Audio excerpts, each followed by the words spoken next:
Hello and welcome to Game Club.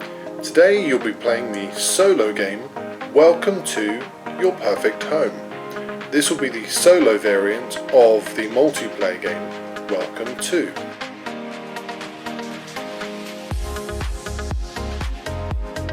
We're following the solo game rules according to the book, which is here. Now, just to point out that there is a sophisticated, let's say advanced variant of this, which doesn't apply to the solo game, as well as also the normal game, which rules are just at the front through here. I would recommend personally that you look at these before actually playing the solo game. Also of use is this page with effects. This shows the effects of each particular card and also allows you to understand how they're played in the multiplayer game, so that way you can inform yourself as to their uses within the solo game. Right, to set up, firstly you'll need one of these. Now this is actually a photocopy of the outline of the 3 streets and your guide for the particular cards and effects that you have. I've actually taken this from the pack that you get within the box, which has around about 100 sheets, but I've decided to use a photocopy version just to outline things to you easier. The first thing to do is shuffle these cards. Now you will have probably a lot of them. I think it works out about 90 odd cards. You need to shuffle them and put them into 2 packs. Here they are here. Now on the solo variant, it suggests that you turn them over to this side. That's their effect side.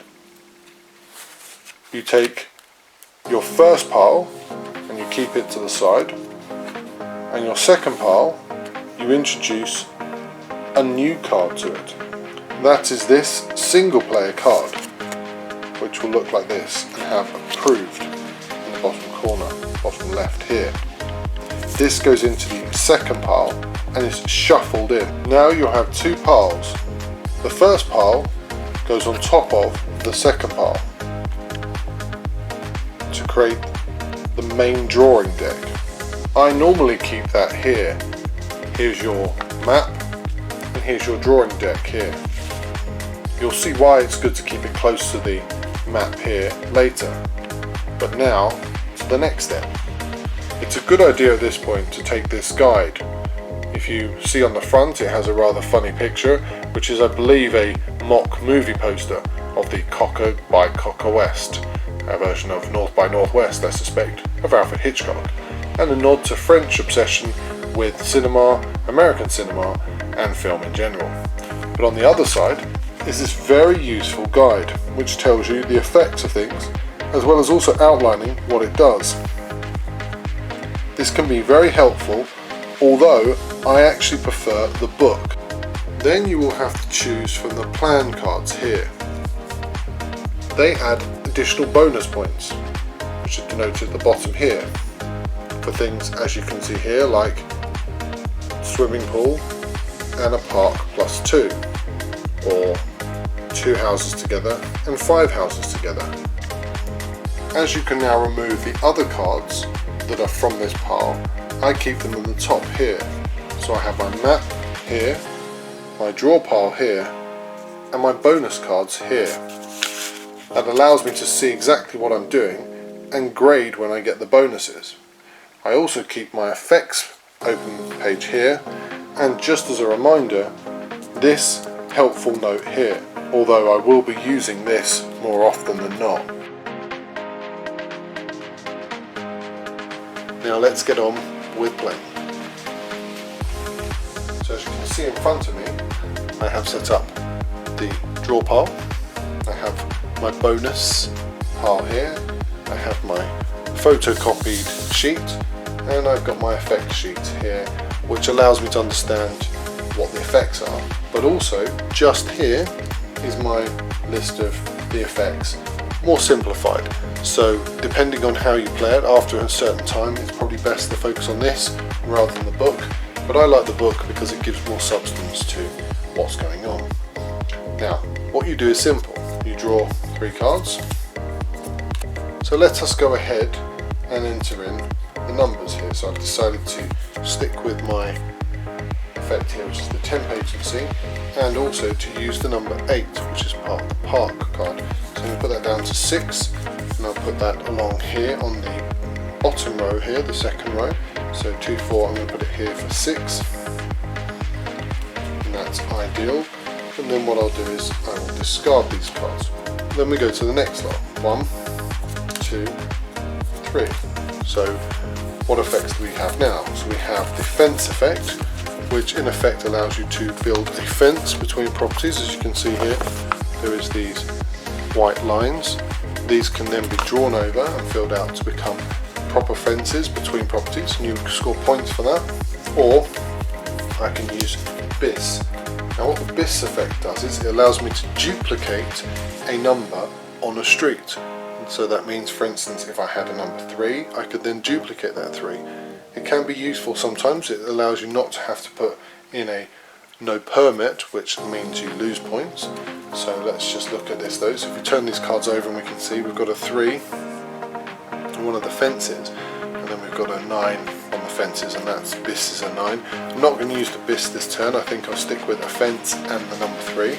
So if I put the number 3 here on top, and then I'll put a fence between that. So that's those 2 there. That's done. Very good. The next 3. 1, 2, and 3. Ooh, now we're starting to get more eclectic hands. So I've got a fence, a BIS, and a park. And if I turn the numbers over, so I've got 3 again, 14, and 7.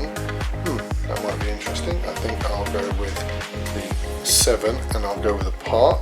So I'll put 3, 5, 7, and I'll put 1 park is now done. And just to note, so you can see, I've deleted the park. Oh, just at the top here. There we go. Sorry, just trying to get the camera right there. And that obviously adds points to me. And you can see at the bottom here, that's where you can total up your score so you understand how many parks. At the moment, my points are worth 2. So next one. There we go. Now, BIS we've seen, and that fence we've seen, but we haven't seen this estate agency card. The estate agency card allows you to choose a particular value here, so house numbers, for instance, number 1, number 2, number 3, and you can add particular values to it. Now, I always decide to turn it over and see what the numbers are on the other side. So I've got a 6, 13, or 15. Now, this could be useful. The 6 I don't really want, so that's the fence. So I'm going to have to probably go for the 13 because that's the BIS.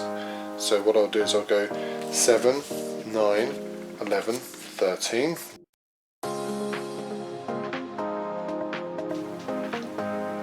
Totaling your score is very easy. In fact, I'd say it's probably the easiest part of the game. What you're doing is you're effectively totaling how many of these you've completed, and how many fences, how many swimming pools, how many parks, etc, etc. And as you can see here, you have your completed cards here, which, if you remember, we have here, we have one which has 1, 2, 3, 4, 5, 6, 7, 8, 9, 10, 11, 12. So basically it has completed houses in a row, which we do have up the top here. And we kind of have in the middle section here. And we've got 2 here as well. So 4, 2, 2. So anyone who wants to count, that's 8. Then we look here, and we've done 21. That's very good indeed. Here, well, this is a bit tricky because normally it's graded by these numbers here. So if you're first, you have 7, second you have 4, third you have 1. What we'll do instead is we count each one. So there's 3 there. Now here, 1 completed will be worth 3. Now we do have 1 here, I also have 2 here, and I have 2 here as well. So I'm going to go instead for here, and I'm going to say 8 and 6. Nothing on any of these, sadly. 0 for BIS, and luckily I don't minus any points, so 0 minus. Now remember, with BIS you minus points, it's not actually worth anything, hence why it is 52. I've scored. 52 points.